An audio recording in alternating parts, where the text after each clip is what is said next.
মামা, সবাই তো ঠাকুর দেখতে গেল, আমাকে ঠাকুর দেখতে নিয়ে যাবে না মা? না শোনা, আমার তো শরীর ভালো না, আমার জ্বর এসেছে, আমি যেতে পারবো না। আমাদের জল ফুটিয়ে দিয়ে দিই, চলো তাহলে তোমার জল কমে যাবে।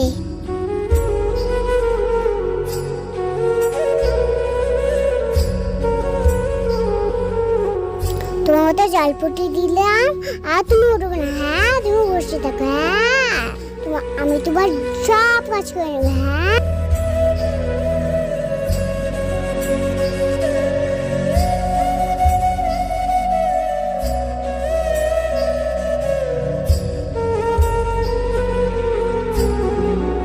আর তোমার মাথার কাপড়টা শুকিয়েছে, তোমার তেল দিয়ে এসেছে, তোমার মাথায় তেল দিয়ে দিই।